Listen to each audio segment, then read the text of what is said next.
treble-nya bisa dikecilkan dikit. Yang di keyboard ya. Keyboardnya dikasih mati ya. Suaranya mendesis.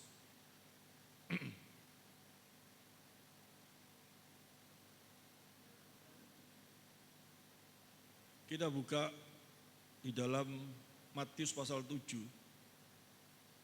ayat 21 sampai dengan ayat 23.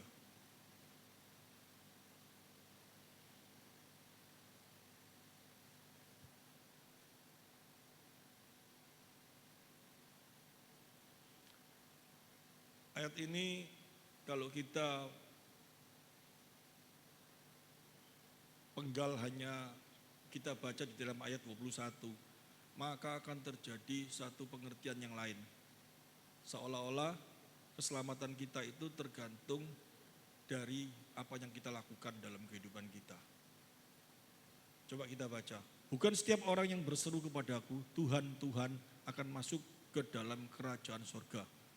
Melainkan dia yang melakukan kehendak Bapakku yang di surga. Jadi kalau ayat ini kita baca, cuman ayat 21 ini aja, seolah-olah yang bisa masuk ke kerajaan sorga itu bagi setiap orang yang melakukan kehendak Bapa atau perintah Tuhan atau firman Tuhan aja yang bisa masuk ke dalam kerajaan surga. Jadi seolah-olah apa yang diajarkan oleh Tuhan Yesus bahwa dia berkata tidak ada seorang pun bisa datang kepada Bapa kalau tidak melalui aku. Dirinya mengakui Yesus adalah Tuhan, itu adalah jalan satu-satunya yang membuat kita bisa datang di kerajaan surga, yang bisa datang menghampiri Bapa. Hanya dia. Seolah-olah bertentangan dengan ini. Seolah ada dualisme di mana yang satu berkata hanya melalui dirinya, yang satu kalau melakukan firman Tuhan. Padahal kalau kita mau mengerti dengan baik, yang jelas kalau kita percaya Yesus adalah Tuhan, pasti kita melakukan firman-Nya. Jadi itu satu kesatuan yang tidak bisa dipisahkan. Ya, di dalam kitab Yakobus dikatakan iman tanpa perbuatan mati. Tujukan imanmu hanya melalui perbuatan di dalam kehidupan ini. Jadi nyata sekali bahwa keselamatan datangnya hanya satu, melalui Kristus. Dan kalau kita tandanya seorang percaya, pasti melakukan perintah atau kehendak Bapa atau firman Tuhan. Ini satu kesatuan, gak boleh dipisah-pisah. Kalau dipisah-pisah makna salib berubah. Ya, kalau dipisah-pisah makna Injil berubah. Ini yang gak boleh. Ini yang ditentang sekali oleh yang namanya Rasul Paulus. Ya, Rasul Paulus menentang hal ini, di mana di Galatia dikatakan bahwa orang-orang yang diajar tentang Injil, keselamatan hanya melalui Kristus, tiba-tiba dengan adanya masuk ajaran yang baru, orang-orang itu berpegangan lain. Jadi Injil plus itu Injil percaya kalau gak disertai dengan perbuatan, kalau tidak melakukan tidak bisa masuk surga. Jadi yang utama harus melakukan. Jadi yang membuat kita masuk ke surga itu adalah percaya kepada Kristus.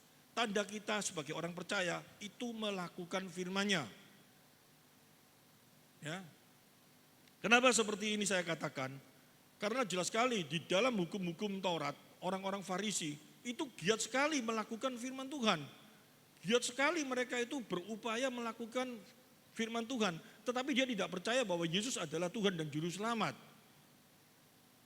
Sehingga mereka marah dengan Tuhan Yesus pada waktu Tuhan Yesus datang ke surga mengatakan, akulah jalan kebenaran dan hidup. Tidak ada seorang pun bisa datang kepada Bapa kalau tidak melalui aku. Dia marah. Seolah-olah Yesus ini menghujat Allah. Karena dia merasa bahwa jalan keselamatan itu melakukan firman-Nya saja. Tidak percaya sama sekali bahwa jalan keselamatan itu harus melalui diri Kristus. Dia berupaya dengan segala kekuatannya untuk mencapai keselamatan itu dengan melakukan hukum-hukum, yaitu hukum-hukum Taurat. Adakah yang bisa melakukan hukum Taurat? Bisa, 1, 2. Tetapi kalau melanggar 1, percuma. Allah tidak kompromi. Melanggar 1 hukum berarti tidak berhasil. Tetapi melalui Kristus, jalan keselamatan, dikatakan setiap orang yang percaya kepada Yesus, segala dosanya, Ya, saya pelan-pelan ini, saya takut nanti salah pengertian. Segala dosanya, baik yang lampau, yang dulu, sekarang atau yang akan datang, Tuhan ampuni. Amin. Sudah diselesaikan di kayu salib. Enak toh? Tetapi satu hal yang harus kita ingat, kalau kita menerima anugerah keselamatan itu, ya harus disertai dengan tandanya. Kalau nggak disertai dengan tandanya, kita cuma ngomong kita ini selamat, saya percaya Yesus adalah Tuhan dan Juru Selamat. Tetapi tidak pernah menunjukkan bahwa dia itu sebagai seorang yang telah menerima keselamatan, masih giat melakukan dosa, hidup di dalam dosa, itu menunjukkan bahwa dia belum menerima keselamatan. Karena setiap orang yang menerima keselamatan, hidupnya sudah di dalam kuasa roh. Kalau sudah hidupnya di dalam kuasa roh, dia giat berusaha untuk melawan dosa, bukan hidup di dalam dosa. Bisa jatuh dalam dosa? Bisa. Bisa jatuh? Bisa. Tetapi Tuhan Yesus berjanji, setiap orang yang jatuh tidak akan dibiarkan sampai tergeletak. Tuhan akan menolong, Tuhan akan mengangkat melalui kuasanya. Diberi kemampuan untuk melawan kuasa dosa. Sehingga orang itu akhirnya akan menang atas kuasa dosa itu. Dan makin hari makin disempurnakan di dalam Kristus. Sampai kapan? Sampai kita dipanggil. Ya, sampai kita dipanggil.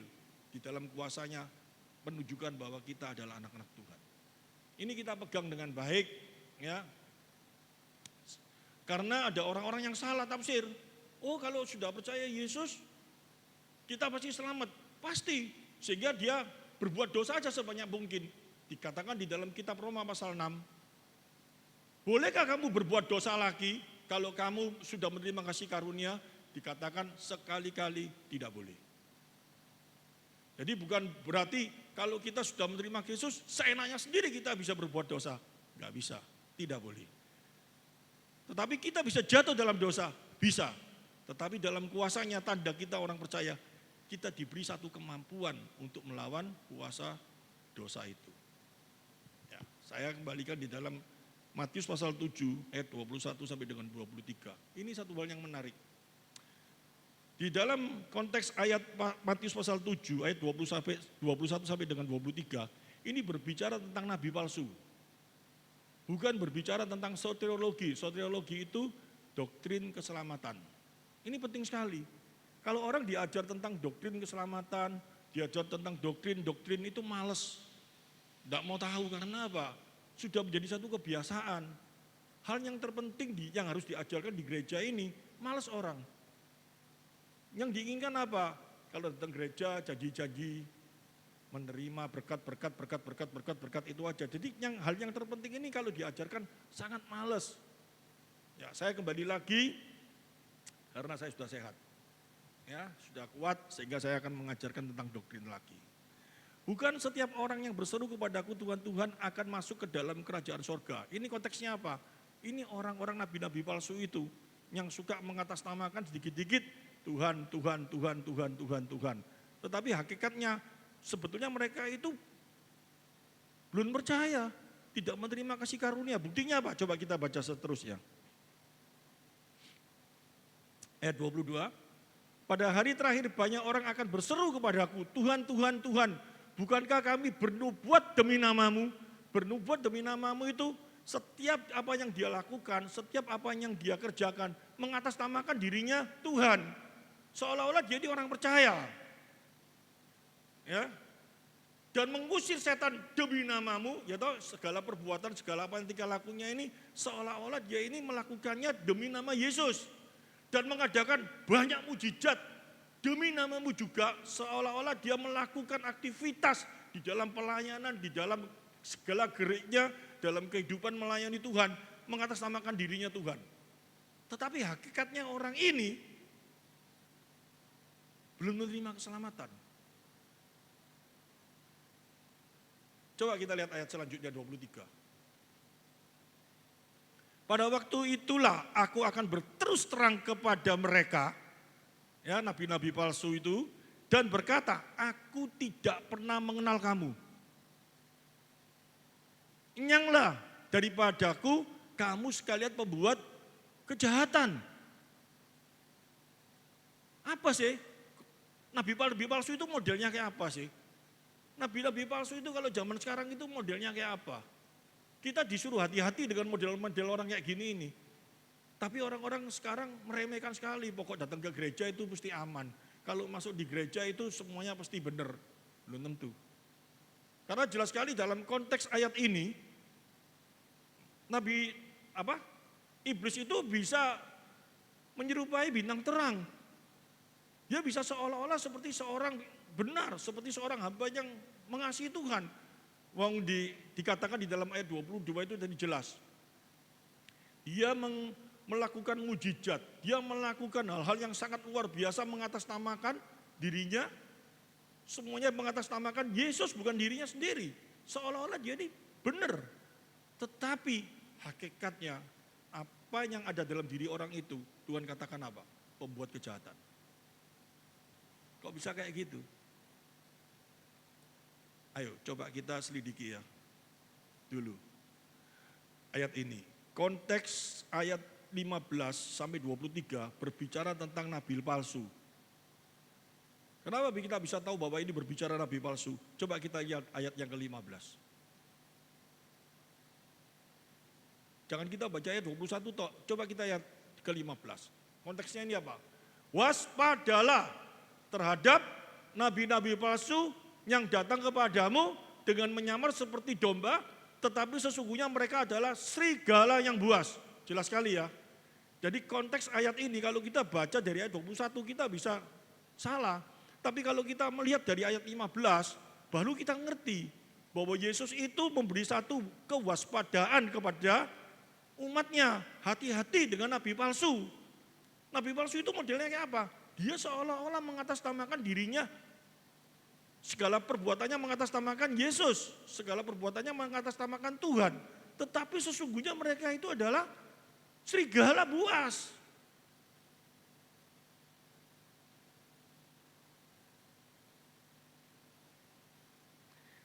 Kenapa saya ngomong serigala buas? Kalau kita lihat ayat 23 tadi, dikatakan apa? Pembuat kejahatan. Ya. Yang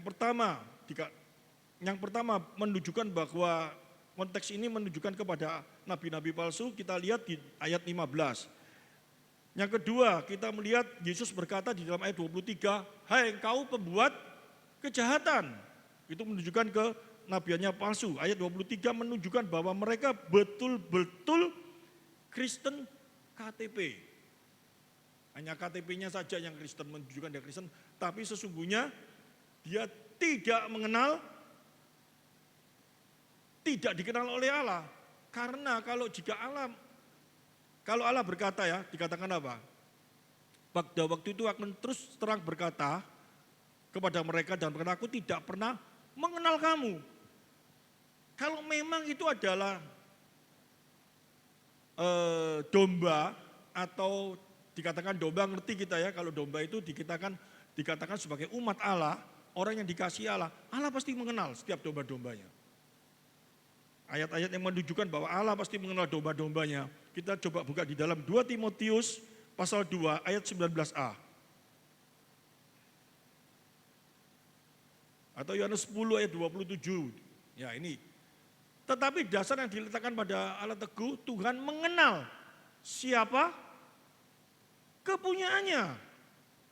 Kalau tadi dikatakan di dalam konteks Matius pasal 7 ayat 23, aku tidak mengenal engkau, berarti itu bukan menunjukkan orang ini menjadi milik Allah.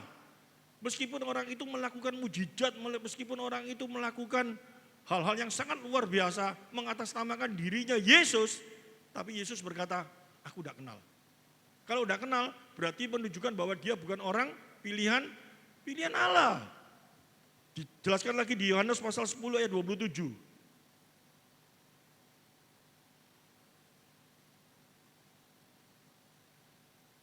Domba-dombaku mendengarkan suaraku dan aku mengenal mereka dan mereka mengikut aku. Jelas sekali bahwa konteks Matius pasal 7 itu bukan orang pilihan Allah.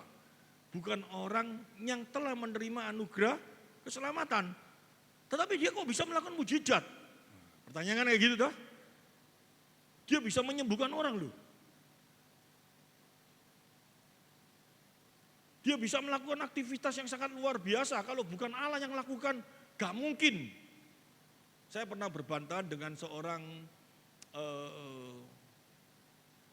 yang sangat ya, kalau saya ngomong yang sangat suka dengan fenomena. Jadi datang di gereja, yang dicari itu hamba Tuhan ini mampu melakukan satu fenomena yang spektakuler enggak? Salah satu contohnya orang dipegang sembuh. Datang di sana, didoai, pabriknya makin kaya. Datang di sana, hal-hal yang rasanya nggak enak, yang sulit, kalau tetap di gereja menjadi makin enak, makin luar biasa. Dan orang itu berkata, kalau ini bukan dari Tuhan, dari siapa? Berarti hamba Tuhan ini benar-benar dipakai oleh Tuhan sehingga menjadi saluran berkat bagi setiap umat yang datang. Bahkan di gereja Efrata ini pernah ada beberapa orang yang berkata, wah datang di Efrata itu berat. Kenapa? Kalau datang di sana itu nanti hidup kita ini makin lama makin soro loh bisaan. Loh kok bisa kayak gitu kenapa? Berkatnya diambil semua sama gembala katanya. Nah, ini kayak apa? Ini ada omongan seperti itu. Jadi macam-macam. Mau saya buktikan melalui firman Tuhan dulu, bahwa seorang ya yang datang di gereja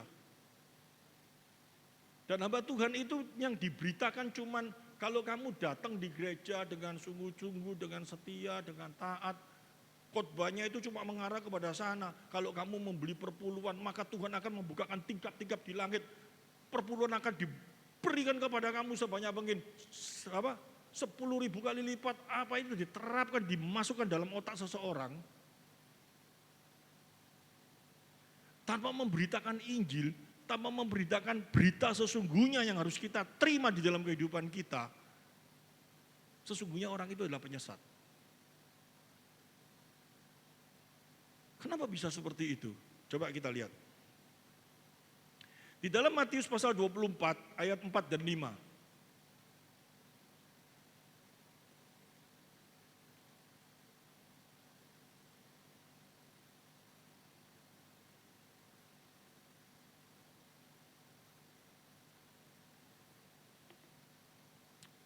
Jawab Yesus kepada mereka, waspadalah supaya jangan ada orang yang menyesatkan kamu. Apa sih? Gara-gara apa sih? Coba kita lihat ayat yang ke-5-nya. Sebab banyak orang akan datang dengan memakai namaku. Berkata, akulah Mesias, dan mereka akan menyesatkan banyak orang. Tidak mungkin ya. Kalau seorang hamba Tuhan ngomong, aku ini loh Yesus. Kalau zaman sekarang enggak gitu. Tapi tidak secara langsung. Seolah-olah dia ini mampu melakukan satu hal di mana Allah yang lakukan melalui dirinya. Itu sudah menunjukkan bahwa melalui dirinya ini ada kuasa. Ada satu kekuatan di mana orang ini akan dapat melakukan apa yang menjadi keinginan orang-orang itu. Dan ini sangat bahaya sekali. Bahkan ada seorang dokter dengan berkata bermacam-macam. Seolah-olah dia memiliki indera keenam. Indera keenam itu tidak secara langsung kalau kita berbicara di dalam kebenaran firman Tuhan. Ya apalagi kalau bukan karunia. Sesuatu yang tidak dimiliki orang lain. Tetapi dia memiliki sesuatu. Dan kalau dia menyatakan hal itu seolah-olah dari Tuhan, dan dia bisa menggerakkan itu sesuai dengan keinginan hatinya, sangat bahaya sekali. Orang datang ke dia, diperiksa, terus dia berdoa, terus dia seolah-olah Tuhan ngomong, oh kamu ini sakitnya sakit ini, kamu ini. Dan banyak sekali pasien yang senang dengan hal yang seperti itu. Bisa sembuh? Bisa, kenapa nggak bisa? Kuasa iblis itu mampu melakukan hal itu. Coba kita lihat ayat selanjutnya. Coba kita lihat. Di dalam Matius pasal 24 ayat yang ke-24 sampai 25. Kita lihat kuasa-kuasa itu.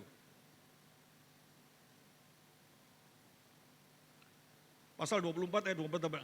Sebab ya, Mesias palsu dan nabi-nabi palsu akan muncul dan mereka akan mengadakan tanda-tanda yang dahsyat dan mujizat-mujizat sehingga sekiranya mungkin mereka akan menyesatkan orang-orang pilihan juga. Mereka mampu. Diberi kuasa seperti itu sama Allah. Ayat 25. Camkanlah aku sudah mengatakan terlebih dahulu kepadamu.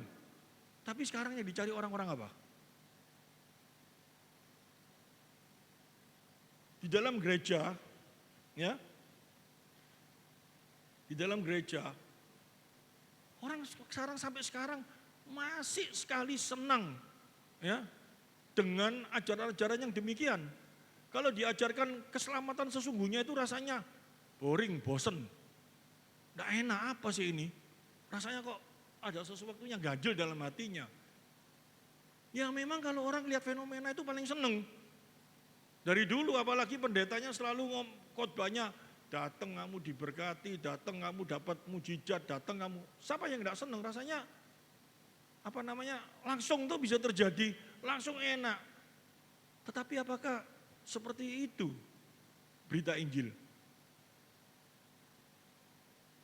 Dalam perjanjian lama aja,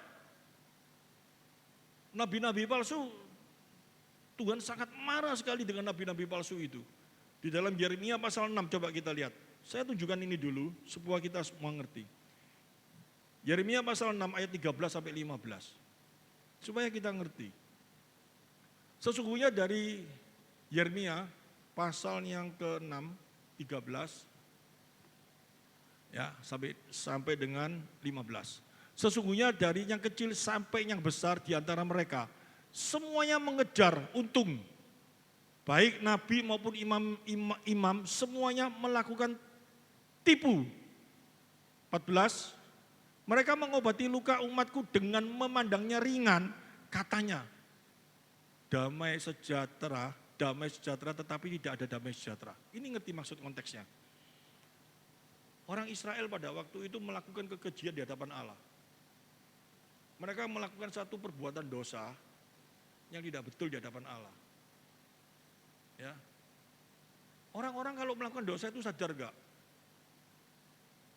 Sadar.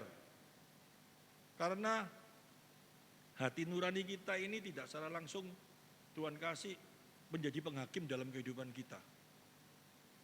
Tetapi dalam kehidupan orang percaya, kesadaran hati nurani ini akan dipimpin oleh kuasa roh untuk mencapai jalan keselamatan.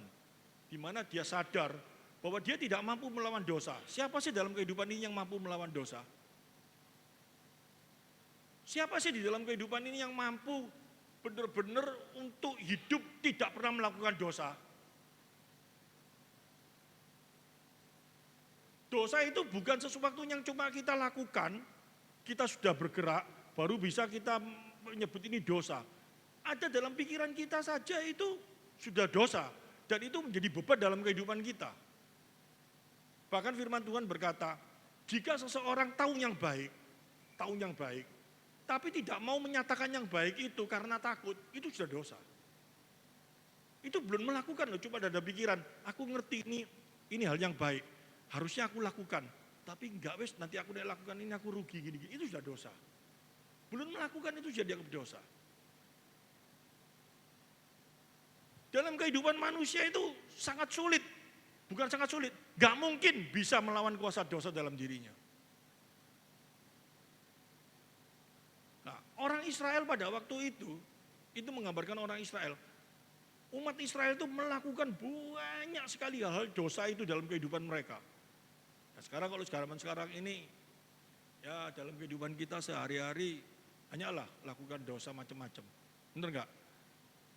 Saya enggak tahu dosa itu macamnya kayak apa, sangat banyak. Mau dosa perzinahan, mau dosa bohong, mau dosa marah, mau dosa pahit hati, mau dosa apa. Mau dosa kekhawatiran, mau dosa apa dalam kehidupan kita. Itu Tuhan enggak berkenan. Tapi gereja mengajarkan, banyak sekali gereja mengajarkan dengan cara-cara. Caranya bagaimana untuk melawan dosa itu? Bermacam-macam.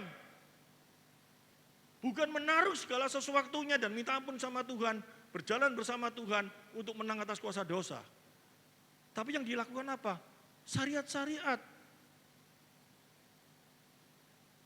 Ya kalau kamu itu sekarang hidupmu makin sulit karena kamu kurang taat. Karena kamu gak pernah ikut doa malam. Karena kamu gak pernah ikut doa puasa. Sehingga hidupmu sekarang sulit. Itu bukan satu ajaran yang benar.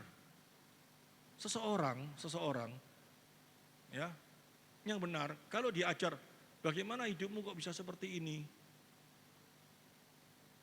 Ya bukan karena kamu kurang doa puasa, kamu kurang ini, kamu kurang itu.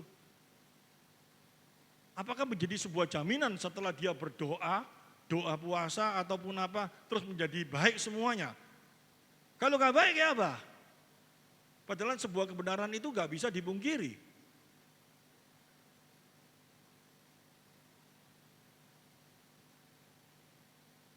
Ini kita harus mengerti dengan baik. Kalau kita tidak mengerti dengan baik, maka kita akan mengalami satu kecelakaan. Seperti orang Israel. Orang Israel itu melakukan hal yang tidak baik pada waktu zamannya Nabi Yeremia. Tapi dia datang dan jalan keluarnya untuk melawan kuasa dosa itu supaya mereka itu terampuni apa? Pada waktu itu para nabi itu cuman gampang syaratnya. Kamu datang harus memberi persembahan. Dan pada waktu persembahan itu diberikan kepada para nabi itu berkata apa? Damai sejahtera ada padamu. Seolah-olah Tuhan sudah mengampuni dengan disogok oleh persembahan-persembahan itu. Dikatakan dalam mereka mengobati luka umatku dengan memandang ringan. Memandang ringan ini karena apa? Syaratnya yaitu pokok umat datang memberikan persembahan, memberikan apa yang menjadi kehendak para nabi itu, beres. Dosa mereka terampuni. Apakah kita mau memiliki Allah seperti itu? Tetapi tidak ada damai sejahtera dalam diri mereka. Ayat 15 apa dikatakan? Seharusnya mereka merasa malu sebab mereka melakukan kejijikan. Tetapi mereka sama sekali tidak merasa malu dan tidak kenal noda mereka. Sebab itu mereka akan rebah di antara orang-orang yang rebah. Mereka akan tersandung jatuh pada waktu aku menghukum mereka, firman Tuhan. Sampai nanti pada akhirnya Allah itu marah berkata apa? Kamu dengan memberikan persembahan korban-korban sapi, kerbau dibakar di hadapannya. Allah berkata apa? Apakah aku itu kurang memiliki segala sesuatu sehingga aku perlu persembahanmu? Nah, ini yang sekarang lagi booming di dalam ibadah-ibadah. Orang-orang datang di gereja bukan diajarkan kebenaran firman Tuhan. Tapi yang diajarkan apa? Datang dapat mujizat, datang menerima mujizat, datang ada kesembuhan, datang ada berkat, datang ada ini. Kesaksian-kesaksian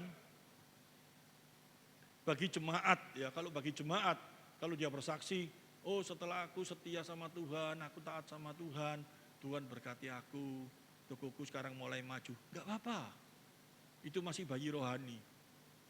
Enggak apa-apa. Tapi yang di atas mimbar ini enggak boleh mengajarkan kalau tokomu kepingin rame, datang ke gereja, setia sama Tuhan nanti tokomu rame. Itu enggak pernah Tuhan Yesus ajarkan hal itu. Enggak pernah firman Tuhan ngajarkan kayak itu. Kalau kamu kepingin sembuh, taat sama Tuhan, nanti Tuhan sembuhkan. Enggak pernah Tuhan ngajarkan hal itu. Enggak ada, saya cari di dalam firman Tuhan enggak ada.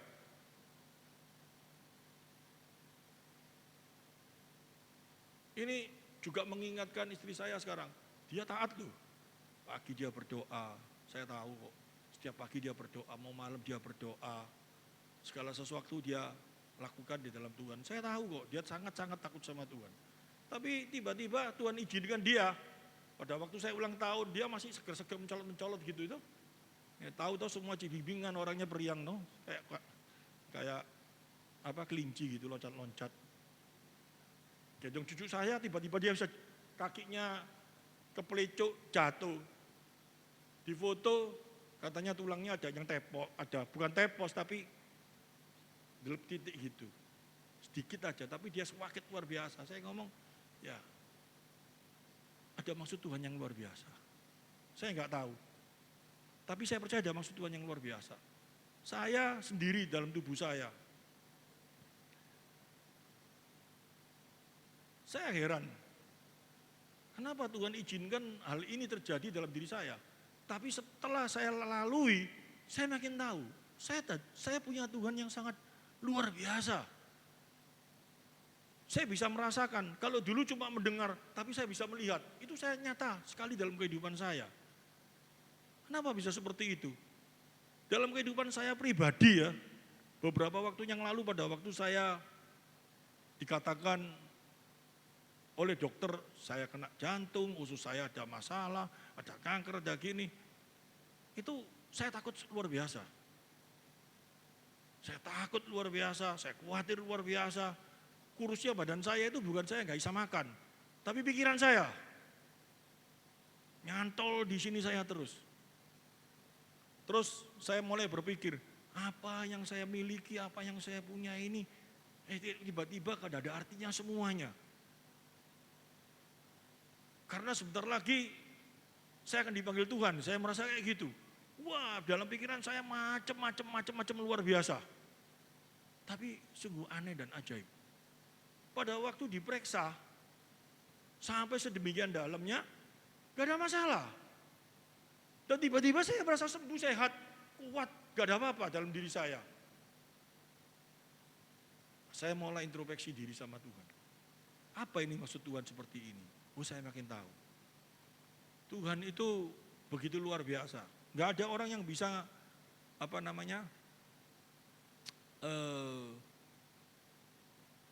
mengetahui gejolak hati saya. Gak ada seorang pun yang bisa mengubah pikiran saya. Karena enggak tahu tuh dalam gejolak saya sebelum saya menghadapi sebuah masalah di dalam kesehatan saya, sebetulnya di dalam otak saya tidak masalah apa dengan Tuhan. Gak ada seorang pun yang tahu. Yang tahu saya sama Tuhan. Bener gak?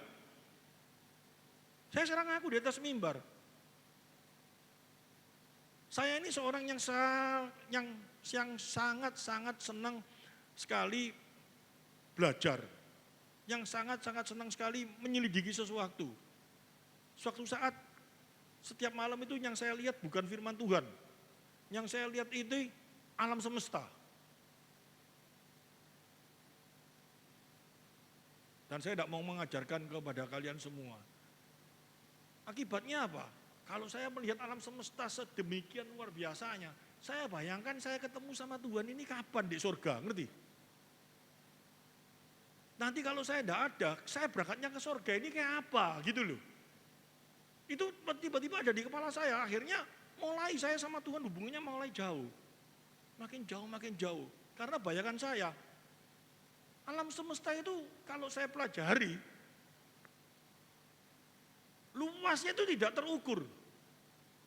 Bumi ini kalau dilihat dalam alam semesta, cuma sepasir. Jadi alam semesta ini besar kayak apa? Saya bayangkan kalau saya nanti dipanggil Tuhan, saya mau ke sorga, ke atas. Kayak apa tutuke gitu loh. Jadi saya mulai pikir yang macam-macam. Tapi melalui peristiwa itu, Tuhan mulai bicara sama saya sangat banyak sekali. Sekarang saya tanyakan kepada jemaat. Kita percaya Yesus, kita percaya kepada Allah. Ini pertanyaan saya sama Tuhan yang harus kita ketahui dulu. Yang harus kita ketahui, dan ini sesuatu kesalahan yang sangat fatal sebetulnya.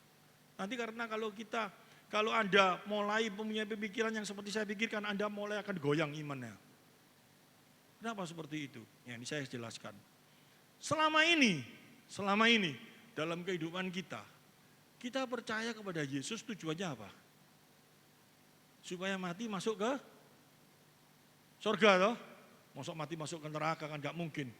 Supaya mati masuk ke surga. Pertanyaan saya, kenapa kalau ke surga itu seneng? Karena selama ini dimasukkan dalam pikiran kita, di surga itu enak. Bener gak? Di surga itu apalagi kalau dikatakan lantainya seperti emas. dindingnya batu permata. Terus di surga itu tidak ada tangis. Di surga itu cuman sukacita. Terus di surga itu apa lagi? Gak usah cari duit, ya toh? Pagi bangun sampai malam masih notalibon, sampai jam 2 notalibon, takut salah, nanti salah rugi. Ya toh, kalau rugi nanti soro. Di surga tidak ada bon, ya, semua kontan. Ya. Jadi di surga itu happy ya happy ya seneng. Gak ada jual pangsit, gak ada jual apa. Kalau beli pangsit pakai duit di surga gratis semua. Coba kita tarik itu semuanya. Selama ini yang dimasukkan di dalam kebenaran firman Tuhan seolah-olah seperti itu enggak. Padahal hal yang pokok, hal yang harus kita pahami. Kenapa kita harus percaya kepada Yesus? Tujuannya apa percaya kepada Yesus? Surga, iya, tetapi bukan yang harus ada di benak kita seperti itu. Kalau harusnya yang ada di benak kita seperti itu, seolah-olah di surga itu masih mengenakan apa?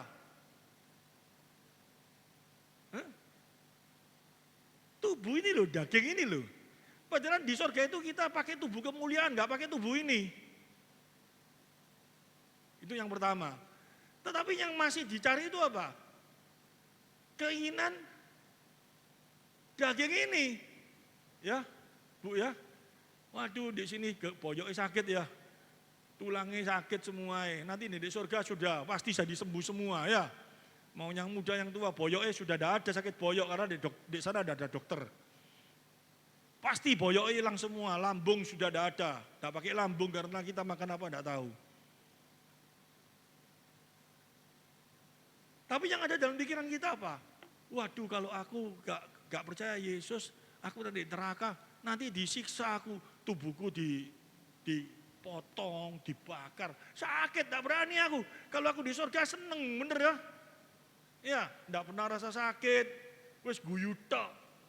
Siapa sih gak seneng?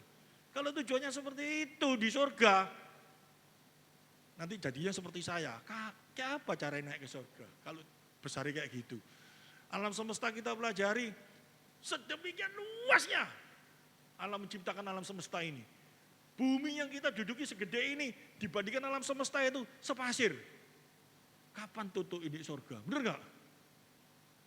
Ojo di tengah jalan disamber sama sen gokong nanti. Pikiran saya nerawang gak karu-karuan. Tapi saat dikembalikan kepada firman Tuhan. Sebelum Adam dan Hawa jatuh dalam dosa, hubungannya dia dengan Allah. Firdaus itu digambarkan surga enggak? Taman Eden itu seperti surga, benar enggak? Seperti surga itu karena apa? Manusia ciptakan lagi, buat taman seolah-olah seperti surga, ngerti enggak? Saya kayak gitu, buat aviari nanti, wah tandurannya saya buat sebagus mungkin, sehingga masuk sana seperti masuk di surga, seolah-olah pernah ke surga. Padahal cuma bayangan tok. Kamu buat bangunan sehebat apapun juga. Tapi kalau kamu tidak bisa berjumpa dengan Kristus, kalau kamu tidak bisa berhubungan baik dengan Allah, tidak ada surga di sana. Amin. Surga itu bukan di bawah kaki ibu, tapi surga itu adalah di bawah kaki Tuhan. Saat kita berhubungan dengan Allah, saat kita menerima kuasanya, saat kita bisa merasakan hadiratnya, itu surga terjadi dalam kehidupanmu. Di bumi seperti di surga. Amin. Itu aja yang kita pegang. Di surga itu kayak apa? Saat aku bisa berjumpa dengan Bapa, itu surga. Saat kita percaya bahwa Yesus adalah Tuhan dan Dia memberikan keselamatan bagi kita, surga terjadi dalam kehidupan kita. Amin. Jangan dicari lagi. Waduh, aku ini setia sama Tuhan karena nanti aku bisa merasakan. Yang di dunia ini sakit kabeh. Di sana itu tidak ada sakit, bojo sing cerewet setengah mati. Di sana tidak bisa cerewet mulutnya dipinggam sampai malaikat. Jika aku bikin di surga. Dia kan kayak gitu, itu cuma keinginan-keinginan daging. Dan itu diajarkan. Gereja mengajarkan itu dengan kuat-kuat. Sekarang di dunia sedih-sedih, gak punya, gak apa-apa. Nanti di surga kita bercukupan. Tuhan menyediakan tempat.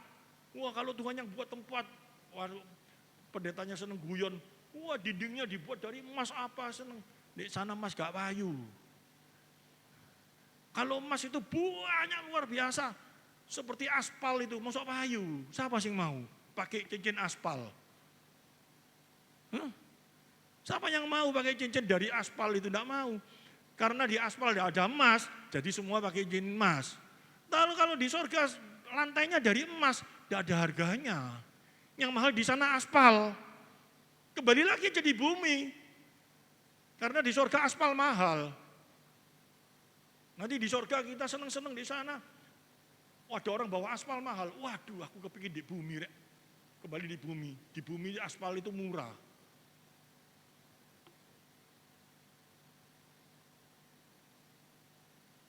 Kalau kita berpikiran surga itu cuma bayangannya seperti itu. Ya kita dibawa sama nabi-nabi palsu itu. Dan kalau kita bayangkan loh ya. Allah menjanjikan hal yang demikian. Terus apalagi pendetanya ngomong, setiap orang yang percaya hidupnya pasti enak, terjamin, luar biasa. Buktinya seperti saya ini dulu loh. Pendetanya bersaksi, kerja sulit, mau lakukan apa sulit, buka toko tidak laku, jadi agen asuransi tidak ada yang mau mengikut. Karena saya jauh sama Tuhan. Setelah saya dekat sama Tuhan, wah sekarang saya hidup tidak pernah kekurangan. Oleh karena itu jemaat semuanya, dekatlah sama Tuhan, maka hidupmu tidak berkekurangan. Karena Tuhan berjanji, kita adalah anak raja. Semua tepuk tangan, senang semua. Kalau yang khotbah di atas yang bersaksi itu misalkan Rasul Paulus, dia ngomong kayak apa? Pernah baca nggak di Kisah Rasul? Rasul Paulus itu dia ngomong apa? Aku dulu Sanhedrin. Aku dulu diberi kuasa sebelum mengenal Yesus. Aku memiliki satu kuasa. Aku seorang Farisi. Hidup berkecukupan. Tapi setelah menerima Kristus, aku pernah dipukuli sampai hampir mau mati. Aku pernah karam kapal. Aku pernah terombang-ambing di atas laut 3 hari 3 malam. Dan akhirnya aku ke darat, dipatuk ular lagi. Kayak apa Yesus? Dia ngomong kayak gitu apa kayak apa? Terpujilah namamu. Dan aku masih setia kepada Kristus. Dan itu bisa terjadi bagi kamu. Jemaatnya mau melok. Ya jemaatnya ke Efrata kiri yang ada cuma berapa orang, enggak banyak. Karena di sini diberitakan itu, saya enggak pernah memberitakan hal yang tidak sesuai firman Tuhan. Bisa terjadi. Tulangmu bisa sakit, bisa, Tuhan izinkan, bisa. Karena melalui tulangmu sakit, kamu makin bergantung sama Tuhan. Tiba waktunya nanti dia akan sembuhkan, saya nggak tahu. Saya tidak pernah berjanji, kalau kamu nanti setia, Tuhan sembuhkan. Enggak.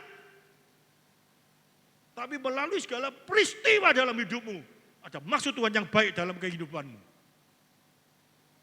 Itu nyatakan imanmu.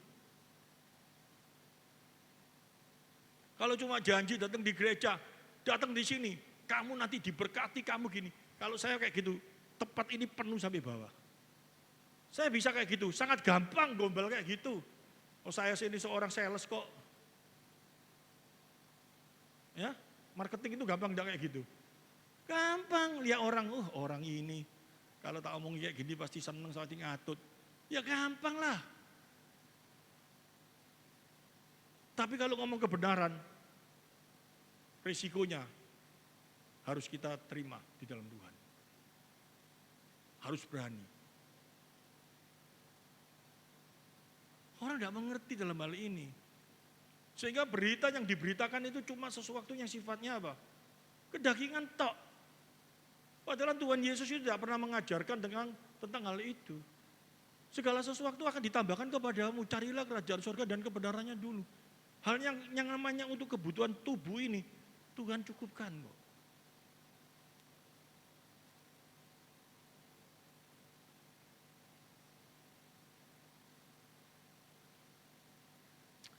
Saya baca ayat-ayat ini dan kita kembali lagi di dalam Matius pasal 7 tadi. Ayat 21 sampai 23.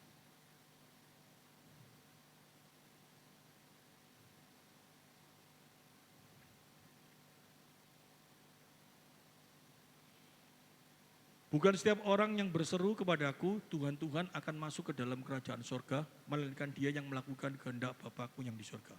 Melakukan kehendak Bapakku di surga itu ya adalah orang-orang yang benar-benar mengasihi Tuhan. Saya kembalikan ke sana. Mengasihi Tuhan itu tanda orang yang dipilih oleh Tuhan. Kalau setiap orang yang dipilih oleh Tuhan, pasti dalam hidupnya berusaha untuk melakukan kehendak Tuhan. Pasti dalam kehidupannya seperti itu. Sehingga dikatakan di dalam Galatia, coba kita buka. Galatia pasal yang kelima,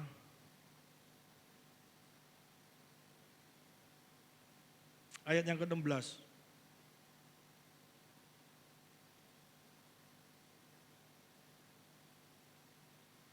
Nah, ini tanda orang percaya. Nah, kita tadi sudah mengerti toh. Jadi apa yang diajarkan nabi palsu itu bahwa kalau ikut Yesus tandanya kita diberkati, kita digini jalan jasmani semua. Sampai diajarkan pucuknya itu kemana? Ke surga. Nanti surga itu kita seolah-olah menikmati tubuh jasmani ini masihan. Bener gak? Orang lihat emas, wah dari emas semua, rasanya cek indah. Kita lihat dari batu permata apa semua, waduh kayak apa. Itu yang diajarkan cuma seolah-olah, yang seperti itu apa? Apa yang ada di benak kita saat ini. Padahal itu semua gambaran. Sudah pernah saya ajarkan bolak-balik itu di sini. Bahwa surga itu digambarkan lantainya dari emas. Dindingnya dari batu permata. Jaspis apa semua itu. Itu menunjukkan apa? Di surga itu ada satu kemuliaan yang sangat luar biasa. Yang tidak ada dalam dunia ini, yang tidak bisa dikatakan. Tetapi kalau orangnya ngomong kayak gini, itu kan Yohanes, itu kan Petrus tidak salah, saya lupa ya siapa salah satu rasul, dia dikasih penglihatan di surga. Di surga itu lantainya dari emas, dindingnya dari batu permata apa semua. Dia ngomong seperti gitu. Bukan secara literal bahwa dia di surga itu benar-benar lihat lantainya dari emas, bukan. Kenapa saya ngomong bukan? Saya kasih gambaran, karena dia memberikan gambaran, yang satu tentang surga, yang satu tentang neraka, bener gak? Kalau di neraka itu digambarkan apa? Ada hitam kelam. Hitam kelam itu apa? Hitam dedet, kalau bahasa Surabaya itu. Tahu hitam dedet? Peteng dedet tahu? Peteng dedet itu kalau lampu mati, plek. Mau lihat tangannya kita sendiri aja tidak ketok, tidak kelihatan, gitu loh. Lihat tangannya sendiri aja tidak kelihatan. Saya kalau gini jadi kero ya.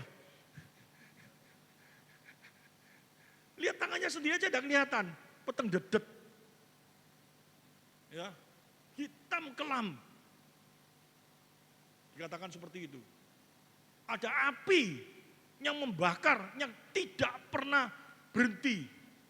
Ada ulat belatung yang menggigit, tidak pernah mati. Ada 3 hal seperti itu. Coba kita bayangkan, kalau kita cuma tidak ada hikmat dari Tuhan, ada waktu orang ngomong kayak gitu kita takut enggak? Dibakar dengan api yang tidak pernah berhenti. Waduh sakitnya kayak apa? Wong kenyonyok gosokan aja, yang tidak rokokan tuh semua. Tapi pernah kesunyuk gosokan toh? Kenyonyok knalpot yang panas-panas, megang panci yang panas, pernah toh? Sakitnya setengah mati, apalagi dibakar yang tidak pernah berhenti. Rasanya kayak apa? Tidak mau aku, gitu toh. Yang sakit itu apa? Dagingnya kita ini loh, sakit toh, tidak mau toh. Nah, terus kan ada hitam dedet. Hitam dedet, bagi kakak saya itu, seneng dia. Hitam dedet ya tanggal tidur. Apalagi ada hujan rintik-rintik ya. Malam, lampunya mati, plus, duer, lampu mati. Tapi habis itu hujan rintik-rintik, wis, piano lampu mati-mati, petek dedet tambah enak. Dengar suaranya hujan, tidur tambah ngorok-ngorok, bener gak? Seneng toh? Tapi kalau bangun tidur sudah 1 hari, matanya melek masih peteng. Gak ketok apa-apa, mulai curiga gak? Tidur sampai 2 hari, bangun gini, masih peteng. Susah gak? Tubuhnya sakit atau pikirannya yang susah? Hatinya yang sakit toh, yang susah toh, pikirannya yang susah toh. Itu berbicara tentang apa? Di neraka itu ada siksaan tubuh, ada siksaan pikiran. Hati kita itu mengalami satu siksaan yang sangat luar biasa. Dia mau ngomong kayak gitu diibaratkan yang ada di dalam dunia ini. Kalau orang yang paling sakit itu apa? Dibakar sama api, sakit. Tapi kalau kita pikir secara logika, ada api yang tidak pernah padam, kok bisa ada gelap yang dedet dulu? Ya apa caranya? Mesti buka otaknya kita. Api itu kan mesti nyala. Tapi yang satunya ngomong ada hitam yang dedet, tidak ketok apa-apa, kan nggak mungkin. Jadi ini sesungguhnya mau berbicara tentang apa? Di neraka itu ada siksaan jasmani dan siksaan rohani yang sakitnya diibaratkan, digambarkan seperti yang ada dalam bumi ini. Seolah-olah kalau kita dibakar, sama seolah-olah kalau kita ngalami hitam kelam, kita ketakutan dalam pikiran kita. Ngerti? Jangan diterima secara literal, waduh nanti di neraka itu aku dibakar api. Jauh lebih sakit. Oh di neraka itu cuma ada hitam kelam. Jauh lebih sakit karena kalau hitam kelam itu orang buta tidak takut, ngerti? Karena dia sudah biasa merasakan buta, tahu? Oh di neraka aku disiksa, tidak ketok apa-apa. Oh di bumi aja aku gak ketok, lah apa wedi? Pemadam kebakaran, oh gak wedi be api, aku berdino kena api. Tapi di neraka kamu mendapat siksaan yang jauh lebih sakit daripada itu. Semuanya itu. Tapi yang digambarkan cuma ada di bumi ini. Yang paling sakit seperti itu rasanya. Demikian juga di sorga. Di sorga itu apa? Kemuliaan Allah. Yang tidak bisa dibandingkan dengan segala sesuatu yang ada dalam dunia ini. Tetapi karena di dunia ini kalau dia ngomong, di surga itu ada kemuliaan Allah yang sangat luar biasa. Orang di dunia ini tidak mau terima. Opo luar biasa, opo. Digambarkan emas langsung matanya mendelik. Permata, wih langsung karena di sini mau beli berlian, sak cowele angel setengah mati kok. Digambarkan di surga itu berliannya gede-gede, semua orang seneng. Dan itu tetap dibawa dalam hatinya, itu goblok. Sesungguhnya di surga itu kita menerima kemuliaan yang jauh lebih mulia daripada hanya sekedar itu aja yang ada di dunia ini. Itu loh.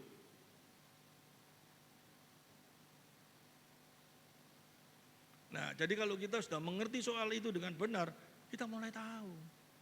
Oh, jadi aku itu harus ke surga itu karena apa? Di sana itu ada sesuatu yang sangat, nilainya yang sangat tinggi luar biasa. Karena apa? Aku akan berjumpa dengan anak domba Allah. Aku akan bertemu dengan Kristus yang dulu cuma sebagai bayangan toh. Nanti di surga aku bisa melihat secara nyata. Itu sukacita luar biasa. Amin.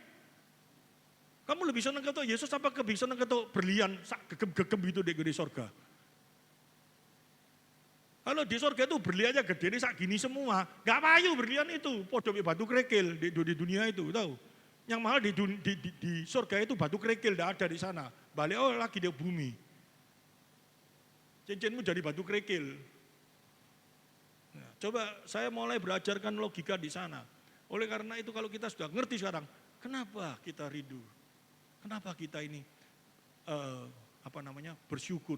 Karena di surga itu kita akan menerima satu hal, yaitu apa? Kemuliaan Allah. Kita akan berjumpa dengan Allah yang tidak terbatas dan kita ada di dalam kuasanya. Amin. Itu yang membuat kerinduan kita, itu yang harus kita kejar dalam kehidupan kita. Dan tandanya bahwa kita ini menjadi orang pilihan Allah. Tandanya kita ini menjadi orang yang dikasihi Allah. Tandanya kita yang telah menerima kuasanya. Dan kita pasti masuk dalam kerajaan surga. Dibuka dalam Galatia 5 pasal 16. Maksudku ialah hiduplah oleh roh. Maka kamu tidak akan menuruti keinginan daging. Orang sudah ngaku Kristen tapi masih keinginan dagingnya yang kuat. Buktinya apa? Ditanyai. Saya ketemu sama seorang ibu. Yang hidupnya itu di bukit doa gitu. Setiap hari buka Alkitab. Bu, kok cek seneng sih bu, buka Alkitab terus gini bu. Mosok pagi sore baca terus. Bu, saya sudah baca ini lebih dari 5 kali sampai habis katanya. Kenapa? Tidak apa-apa di dunia ini mata saya kabur-kabur, soro. Dan saya ini hidup di dunia ini sekarang cuma makannya di sini ya wis cukup-cukup tok. Tapi nanti di surga rumahku dari emas. Saknoi gitu loh, ngerti maksudnya? Nek rumahmu dari emas, semua dari emas, gak ada regone, sing larang di sana itu boto.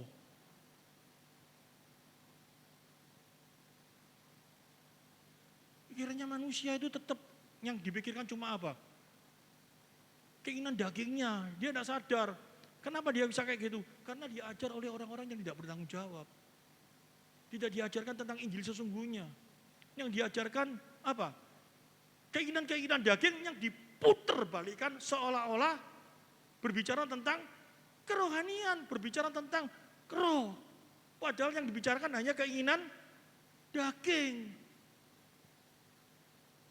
Serem enggak? Serem. Oleh karena itu Yesus ngomong apa? Waspada, hati-hati sama nabi palsu itu. Saya khotbah diundang khotbah, ditomongi sebelum nek khotbah jok keras-keras. Sing pumpu ae, apa khotbah pumpu itu? Oh, saya tahu maksudnya khotbah pumpu itu apa? Dikasih tahu kalau khotbah itu supaya jemaat itu nanti dikasih janji-janji, ulang diberkati sampai ada lagu diberkati apa? Kalau sudah janji kayak gitu, wah orang-orang kayak orang kesurupan semua itu loh. Saya sampai aduh ini kayak apa sih, kok paling seneng kayak gitu. Kalau di gereja mau diberkati apa? Janganlah pergi ke pasar atau buka toko. Orang tidak sama Tuhan pun, orang ateis buka toko di sana pasti ada yang beli kok. Iya. Kalau cuma yang diberkati anak Tuhan, pabrik punyanya orang China sana itu kan banyak komunis, tak payu semua. Sekarang yang kamu pakai itu apa? Sepatumu made in apa? Pakaianmu made in apa? Kacamatamu made in apa? Semua Cina. Mereka tidak pernah diberkati sama pendeta, kok bisa rame? Kita pikir, sekarang ini kita harus tambah pinter. Ya? Kalau kita mulai mengerti ini dengan baik, betapa luar biasanya. Dikatakan di dalam Galatia pasal 5 ayat 11, kita jangan menuruti keinginan daging. Kita mulai pikir, aku ini ikut Tuhan ini masih mencari keinginan daging tok lah. Sakit doa sama Tuhan, harus. Minta kesembuhan, harus. Tapi gak boleh nyesel, Tuhan aku ini wis sembahyang isuk malam gini Tuhan. Mosok tiba gini tok gegerku sampai sakit kayak gini Tuhan, ini kamu jahati. Loh. Bukan itu maksudnya. Kalau kamu jatuh kayak gini Tuhan buat seperti gitu, ada maksud Tuhan yang baik. Saya enggak apa-apa loh Tuhan, kok saya sakit takutan. Dokter mulutnya kok saya letrek moro-moro ngomong kanker. Oh, pada waktu dia ngomong itu saya takut luar biasa, gemeter semua. Sekarang saya baru tahu, oh kamu itu ternyata masih mengasihi itu bumi luar biasa melebihi aku. Dan saya mulai mengerti dan saya mulai belajar. Oh ternyata saya ini terlalu seperti itu. Saya masih jauh dari kebenaran di dalam Engkau. Introspeksi mulai, pelan-pelan belajar. Tuhan ampuni aku Tuhan. Tuhan ampuni aku. Aku harus bergantung sama Engkau. Aku harus dekat sama Engkau. Aku harus gini. Karena makin hari makin tua. Bukan lagi dari makin muda. Ya, kita lihat ayat 17. Sebab keinginan daging berlawanan dengan keinginan roh. Dan keinginan roh berlawanan dengan keinginan daging. Karena keduanya bertentangan sehingga kamu setiap kali tidak melakukan apa yang kamu kehendaki. Bisa. Jadi ini saya tidak mau menjelaskan dulu. Tapi buah-buah roh aja yang dikeluarkan. Coba kita lihat.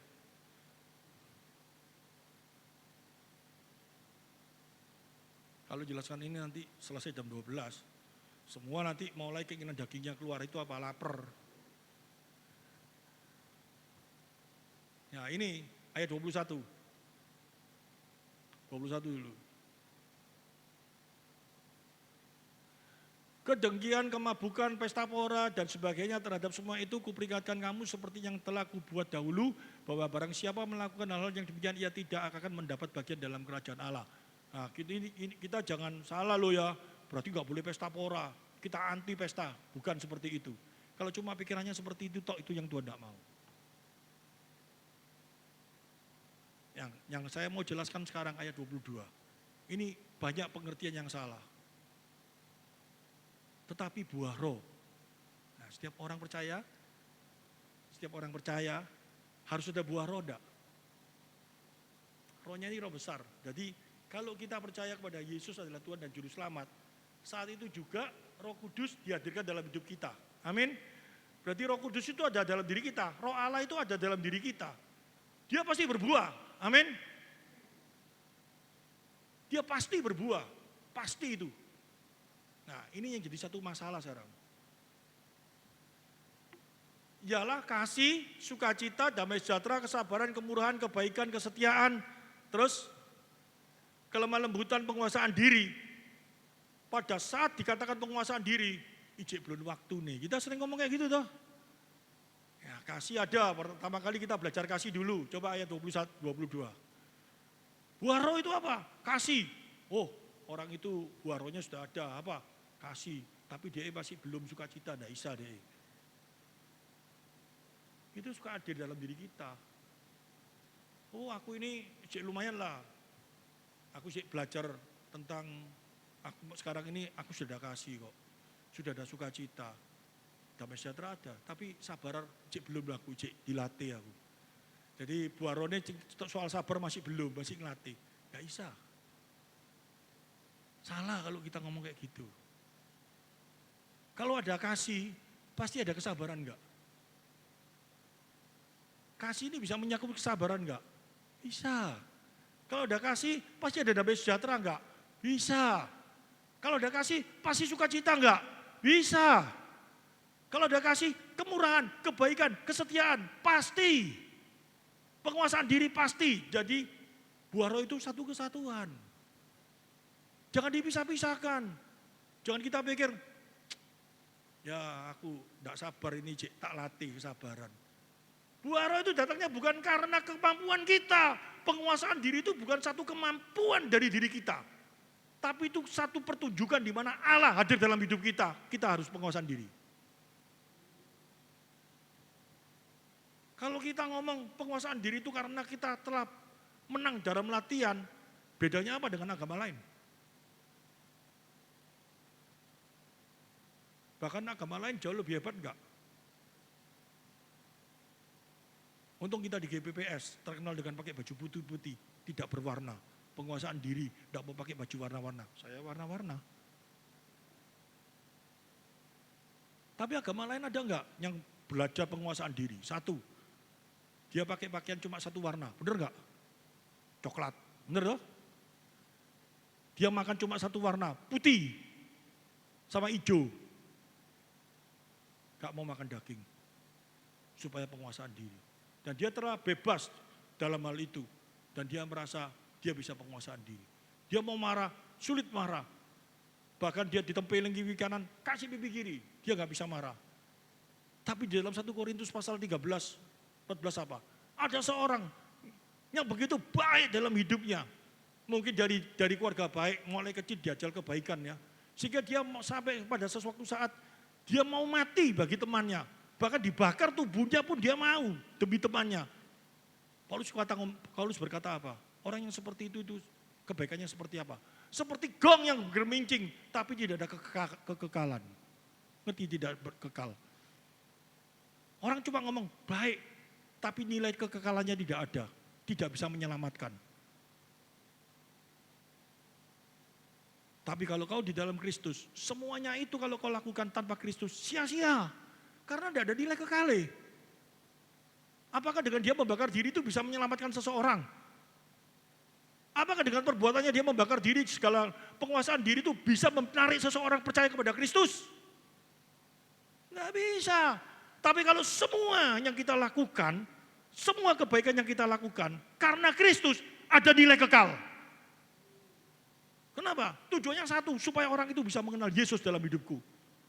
Supaya orang itu bisa mengenal Kristus dalam hidupnya. Sehingga dia menerima kekekalan di surga. Amin. Sehingga dia bisa menerima satu kekekalan di dalam hidupnya. Tetapi kalau seseorang itu mau mati kepada seseorang karena dia memang baik. Tapi tujuannya supaya dilihat ini, hatiku ini, aku ini baik, luar biasa, aku mau berkorban sama dia. Tapi pengorbanannya bukan karena Kristus. Rasul Paulus itu ngomong kayak apa? Seperti gong bergemincing gitu loh. Kalau drum itu dipukul, dang, lama-lama hilang enggak? Enggak ada nilai kekalnya. Sehingga Rasul Paulus ngomong apa? Orang yang mau membakar dirinya pun Tapi kalau itu dilakukan tanpa Kristus, sia-sia. Karena tidak ada nilai kekalnya. Amin. Jadi kalau kamu hari ini mau melakukan hal yang baik, mau berbuat baik, tujuan yang satu. Supaya orang itu bisa mengenal Yesus. Amin. Hari ini saya tidak mau nakal lagi, saya menjadi baik, kakak-kakak saya bisa datang. Karena dia melihat, saya baik bukan karena saya, karena Yesus yang mengubah saya dan kakak-kakak saya mau dirubah dirinya di dalam Kristus. Tujuan saya baik, saya nggak berani nakal lagi. Ya sudah tua mau nakal kayak apa ya? Tapi tujuan saya nggak mau nakal, saya nggak mau macam-macam, saya ingin supaya karena apa? Kakak saya bisa melihat, adikku ini sudah berubah karena Yesus. Oh Yesus itu baik dan dia mau datang kepada Yesus. Itu semua menjadi tujuan saya. Bukan supaya saya dilihat baik, tetapi Tuhan yang dilihatkan baik. Amin. Itu lakukan dalam hidup kita. Itu yang diajarkan oleh nabi-nabi yang benar. Itu yang diajarkan oleh pengkhotbah-pengkhotbah yang benar. Tapi kalau kamu datang ke gereja yang kamu cari hanya satu. Bagaimana supaya aku bisa soge? Bagaimana saya supaya bisa diberkati? Bagaimana yang diajarkan cuma itu dan itu rasanya luar biasa, apalagi fenomena. Wah, gereja itu luar biasa, orang ditumpangi tangan langsung sembuh, orang gini, langsung berkat, langsung gini, langsung gini, langsung gini. Selidiki dulu. Apakah yang diajarkan itu Injil yang benar? Selidiki dulu, apa yang dibuka di dalam kebenaran konteksnya itu sesuai dengan firman Tuhan apa enggak? Hal perpuluhan aja kalau saya mau selidiki, sangat dalam sekali pengertiannya. Ujilah aku, apakah aku tidak bisa memberi engkau berapa puluh kali lipat? Itu konteksnya kan kita tahu, jelas sekali. Bangsa Israel itu kurang ajar di hadapan Tuhan. Yang harus menjadi tugasnya memberi, yang menjadi tugasnya melakukan satu kewajiban, melakukan sesuatu di hadapan Allah, tidak dilakukan. Allah marah kepada bangsa Israel melalui nabinya Maliaki. Dia ngomong kayak apa? Masakah aku tidak bisa memberi berkat kepada umatku? Ujilah aku, coba kamu setia. Masakah aku tidak bisa memberi 10 kali lipat, 1000 kali lipat dari apa yang kau berikan? Pasti aku mampu. Tapi setelah umatnya memberi, apakah Tuhan diganti 10 kali lebih benar? Itu satu ungkapan di mana kasih Allah yang begitu besar menegur, tapi dijadikan suatu kebenaran. Seolah-olah kalau memberi perpuluhan 10 nanti Tuhan ganti 10.000 kali. Siapa sih enggak gelem? Jangan kita dibodohi oleh pengajar-pengajar yang tidak benar. Tapi kalau kita memberi karena kita mengasihi Allah. Amin. Tanda kita mengasihi Allah, kita memberi perpuluhan. Kita memberi yang jadi haknya Allah. Kita memberi yang menjadi satu hal, bukan hak, tapi perintah Allah. Kita lakukan itu semua dalam hidup kita. Maka hidup kita beres di hadapan Allah. Ya, ini kita pegang dan kita mulai mengerti hari ini. Dan kita tundukkan kepala. Terima kasih Tuhan, hamba-Mu setelah